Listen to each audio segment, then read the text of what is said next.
परम शांति बापूजीले यो भिडियोमा युएफओ एलियनको बारेमा बताउनु भएको छ। युएफओ एलियन टाढा टाढा ब्रह्माण्ड ग्यालेक्सी युनिभर्सदेखि आएका छन्। उनको युएफओ अर्थात् विमान विभिन्न श्रेणीको परम तत्व परम लाइटको हुन्छ। तीन तत्वले बनेको युएफओ परम तत्व अथवा परम लाइटले बनेको युएफओको गति अलग हुन्छ। एक क्षणमा कहाँसम्म पुग्छन् अनि धरतीमा यिनीहरू किन आउँदैछन्। धरतीमा कहिले कहिले युएफओ देखिन्छन्, कहिले देखिँदैनन्। विमानमा बसेको आत्मा एलियन तीन तत्वका अथवा परम तत्वको शरीर भएका हुन सक्छन्। परम लाइटको शरीर पनि हुन सक्छ, किनकि धेरै टाढाबाट उच्च कोटिका एलियन हुन्। उनको शरीरमा अंश मात्र परम लाइट हुन्छ। सूक्ष्म जगत ब्रह्मापुरीसम्मबाट आएका एलियन यो ब्रह्माण्डको रचयिताको रचना हुन्। तिनी ब्रह्मापुरी अधिकतम विष्णुपुरीसम्म जान सक्छन्। यिनको विमान शरीर तीन तत्वले बनेको हुन्छ। तीन तत्वको शरीर अथवा विमानको गति अन्य लोकमा जाँदा थोरै हुन्छ, किनकि आकारी आत्मा स्पिडमा जान सक्छ, तर तीन तत्वको युएफओको गति त्यति बढ्दैन। तीन तत्वमा हल्का परम तत्वको संयोजन छ भने जसरी 80% तीन तत्व र 20% अर्थात् 20% परम आकाश परम वायु परम अग्निले बनेको युएफओ साथै यस्तै संयोजनले बनेको शरीरको गति धेरै हुन्छ। अन्य लोकमा जान उसलाई समय लाग्दैन। उसको गति बढ्नेछ। 50% तीन स्थूल तत्व अर्थात् स्थूल आकाश वायु अग्नि साथै 50% परम आकाश परम वायु परम अग्नि मिलेको छ भने युएफओको गति एकदम धेरै हुन्छ। यस्ता युएफओ न त कुनै रडारमा आउँछन्, न कसैले देख्न सक्ने छन्। जब मनुष्य सूक्ष्म जगत तीन तत्वको संसार देख्न सक्षम छैन, तब 50% परम तत्वको विमान देख्न सम्भव हुँदैन।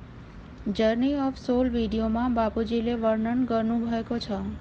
धेरै आत्मा आफ्नो विमान बनाएर ग्रुपमा सबै ठाउँ देख्न घुमिराख्दछन्। जसरी मनुष्य घुम्नको लागि टुर गर्दछन्, यस्तै अन्य ग्यालेक्सी युनिभर्स ग्रेट युनिभर्सदेखि युएफओ आउने जाने गर्दछन्। जसरी अन्य ग्यालेक्सीदेखि 5-6 कलाको परम लाइटले बनेको आत्मा आएको छ, उनको युएफओ अथवा विमान पनि 5-6 कलाको परम लाइटको छ। अरू सबै परम आकाश परम वायु परम अग्निको हुन्छ, स्थूल तत्वको हुँदैन। उसलाई कसैले देख्न सक्दैनन्। 5-6 कलाको निराकारी दिव्य दृष्टि भएको आत्मा उसलाई देख्न सक्छ। बेहदको बच्चाको बेहदको आकारी बाप सूक्ष्म जगतमा बेहदको कलाको गोलामा बसेर कार्य गर्दैछन्। उनको बेहदको कलाको परम लाइटको गोला देख्न बेहदको कलाको दृष्टि चाहिन्छ। निराकारी अवस्थामा आत्मस्वरूप स्थिति छ भने बेहदको कलाको दृष्टि आउनेछ। हाम्रो ब्रह्माण्ड पहिला 1 प्रकाश वर्षको थियो, अहिले 1.6 प्रकाश वर्ष छ। धरतीको चारैतिर 1.6 प्रकाश वर्षको घेरामा galaxy universe great universe great great universe G2 G3 G4 बाट अनन्त युएफओ हाम्रो ब्रह्माण्डमा आएका छन्।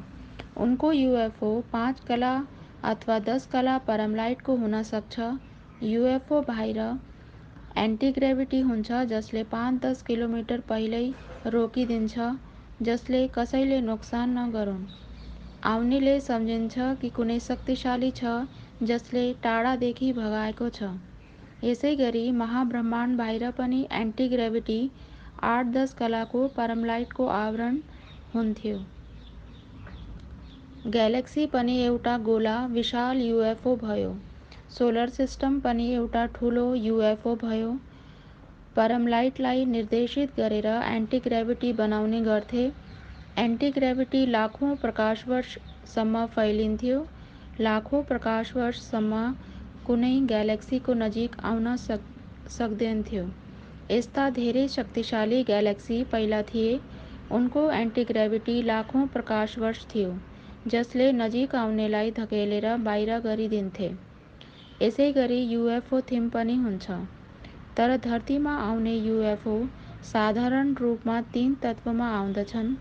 यदि परम तत्वको युएफओ छ भने उसको माथि 3 तत्वको हल्का कवच लाउँछ, किनभने जस्तो वायुमण्डलमा प्रवेश छ त्यो वायुमण्डलको असर हुन्छ। यो कारण परमलाइट अथवा परम तत्वको युएफओ माथि पनि 3 तत्वको सूक्ष्म वायुमण्डल, वायुभित्र अग्नि हुन्छ।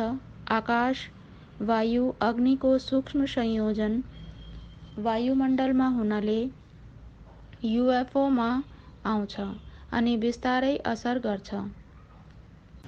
बाहिरको आवरणमा अग्नि तत्व बढ्नाले कहिले कहिले अग्नि तत्व देखिन्छ, परम अग्नि देख्न सकिँदैन। जसरी सूर्यको अग्नि स्थूल अग्नि देखिन्छ, युएफओ एकछिन पछि देखिँदैन। यो गहिरो राज हो। बेहदको ज्ञानी आत्मा विभिन्न लोक एलियनको बारेमा केही सम्झिने छन्। यदि एक कलाको युएफओ छ भने एउटा सोलर सिस्टमदेखि अर्को सोलर सिस्टम जान एकछिन लाग्छ। 8-10 कलाको युएफओ छ भने एउटा ग्यालेक्सीदेखि अर्को ग्यालेक्सी जान धेरै समय लाग्दैन। जति धेरै कलाको पावर त्यति नै स्पिड बढ्नेछ। अन्य ग्यालेक्सी, युनिभर्स, ग्रेट युनिभर्स सबै देख्ने शक्ति बढ्नेछ। युएफओमा बसेका एलियन आत्मस्वरूप स्थितिमा देख्न सक्छन्। यिनीहरूसित विकसित तकनिक हुन्छ जुन अहिले धरतीमा छैन। यिनीसित परमलाइट, परम तत्वले बनेको मसिन तकनिक हुन सक्छ। धरतीमा साइन्टिस्टसित भएको टेक्नोलोजी भौतिक विज्ञान हो, अर्थात् स्थूल विज्ञान हो, परम तत्वको होइन। परम तत्वको विज्ञान आउनेछ, जसले एकछिनमा सबै परिवर्तन हुनेछ। परम शान्ति।